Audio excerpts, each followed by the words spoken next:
তোমার রেজাল্ট হয়ে গেছে, তোমার চান্স হয়নি। কেমন লাগছে? তোমার মার হাহাকারটা খেয়াল করো, তোমার সামাজিক মর্যাদাটা খেয়াল করো, কোথায় গেছে? আরে তোমরা তো খুবই স্বাভাবিক, স্বাভাবিক থাকারই তো কথা। বাবা আমার ব্যাপারে কোনো ইমোশন আছে? থাকবে কেন? বাবা তো কখনো বুঝতেই দেয়নি, মা তো কখনো বুঝতেই দেয়নি যে তারা তাদের রক্তকে প্রতিনিয়ত পানি করে তোমার জন্য ইফোর্ট করছে, তোমার মুখের একটু হাসি দেখার জন্য, একটু খুশি দেখার জন্য রাত দিন পরিশ্রম করে যাচ্ছে, দিনের পর দিন নিজেকে যন্ত্রণা দিয়ে যাচ্ছে। বারবার রিকোয়েস্ট করেছে, মিনতি করেছে যে তোমার পড়া দরকার, তোমাকে সিরিয়াস হওয়া দরকার। আর তুমি তোমার সেই সিরিয়াসনেস না থাকার কারণে আজকে তোমার চান্স হয়নি। কেমন লাগছে ওই বাবার কুচকে যাওয়া মুখ দেখে? কেমন লাগছে ওই মার দুমড়ে মুচড়ে যাওয়া দেখে? ভালো লাগছে? ভালো তো লাগার কথা। তোমরা তো খুব ইজি, অথচ এই বাবাদের, এই মাদের যদি একদিনের একটু অনুভূতি। গতকাল একজন গল্প করছিল যে একজনকে দেখে 3 তলাতে ইট উঠাচ্ছে একটা ভদ্রলোক, মাথার উপর একটার পর এক ইট নিচ্ছে, যতক্ষণ পর্যন্ত হাত দিয়ে শেষটা ধরা যায়,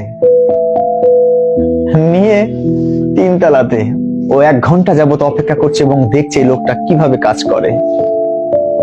অনেক কষ্ট করে নিয়ে একে একে ভাবে উঠছে আবার নামছে নন স্টপ। 2 ঘন্টা পরে যখন লোকটা নামলো, তাকে জিজ্ঞাসা করছে, ও ভাই এত পরিশ্রম করছেন? লোকটা ধুলাবালি মাখা রুমাল দিয়ে, গামছা দিয়ে চোখ মুখ মুছতে মুছতে বলতেছে, ভাই এগুলো করছি আমার ছেলে মেয়ের জন্য, ওরা শহরে আছে, বিশ্ববিদ্যালয়, মেডিকেল, নার্সিং অ্যাডমিশন দেওয়ার জন্য শহরে আছে, ওদের জন্য টাকা যোগান দেওয়ার জন্য।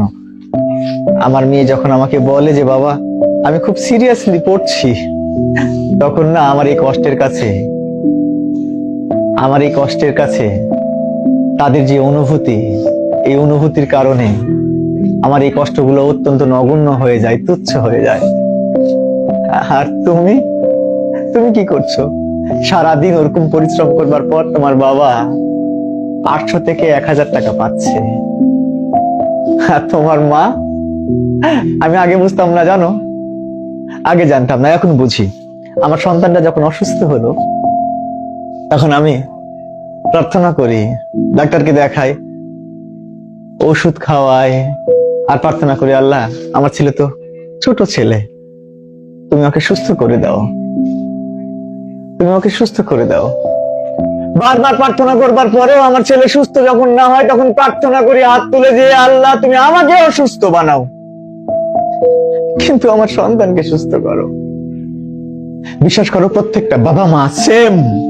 আমি আগে বুঝিনি, আমি যখন বাবা হয়েছি আমি তখন বুঝি যে সন্তানের জন্য মায়ের, বাবার কন্ট্রিবিউশনটা কি। আমি দেখেছি আমার বউকেও একই রকম ভাবে প্রার্থনা করতে। তুমি হয়তো ভাবছো, তুমি হয়তো দেখছো তোমার মা এখন খুব অর্ডিনারি, কিচ্ছু করে না, কিন্তু রান্না তো করছে। তুমি চোখ বন্ধ করে দেখো বুড়ি, তোমার মা ওই আগুনের দিকে চেয়েছে, মনে মনে ওই প্রার্থনাই করছে, আল্লাহ তোমার কাছে যদি বিনিময় লাগে তাহলে এই আগুনে তুমি আমাকে পোড়াও, কিন্তু আমার সন্তানের তুমি ভালো করো, আমার সন্তান যেন খুশি থাকে, ভালো থাকে, যে কাজে তারা আছে সেই কাজের জন্য তারা যেন সফলতা পায়। আর তুমি কি করছো? তুমি এখানে এসে খুবই আরামে আরামে দিন পার করছো তো। ও মেয়ে, তোমার কি বিবেক আছে? তোমার কি বিবেক আছে? তুমি কি একবারও তাদের এই কন্ট্রিবিউশনটাকে সামনে আনতে পেরেছো? কি বাবাকে ফোন দিতে চাইলা না?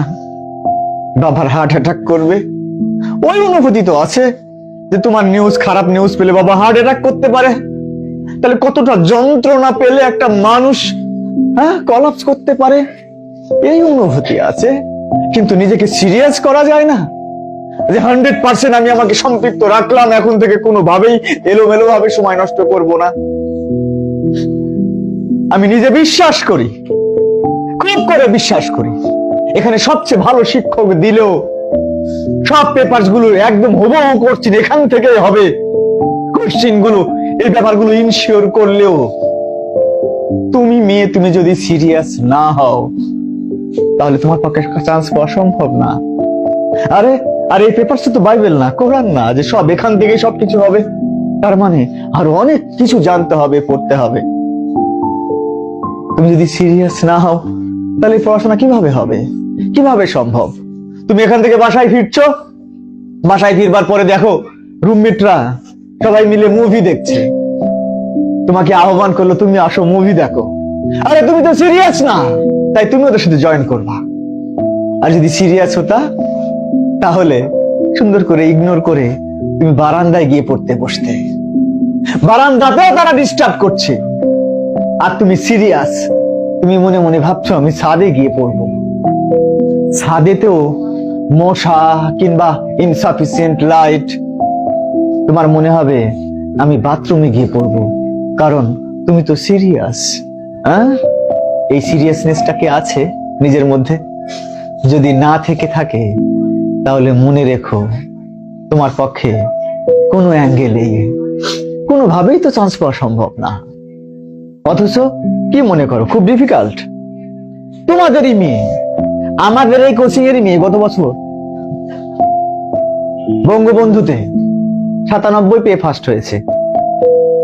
9 জন মেয়ে আমাদের ওখানে চান্স পেয়েছে, সকলের মার্কস 90 এর উপরে, বা 2-1 জন আছে 88, 87 এরকম পেয়েও আমাদের ছেলে মেয়েরা ওখানে হয়েছে। এত সহজ কোশ্চেন তোমাদের। ওরা বলে স্যার আসলে একটা ছেলে মেয়ে যদি একটু সিরিয়াস হয় তার পক্ষে এটা চান্স পাওয়া কোনোভাবেই কঠিন না। আর তোমরা তো এই জন্য একবার ফেল মারছো নিজের ব্যাপারে সিরিয়াস না থেকে। কি বুড়ি, সিরিয়াস হওয়া যায়? সিরিয়াস হওয়া উচিত। তুমি সিরিয়াস হতে চাও? তুমি সিরিয়াস হতে চাও? তাহলে কি করা উচিত?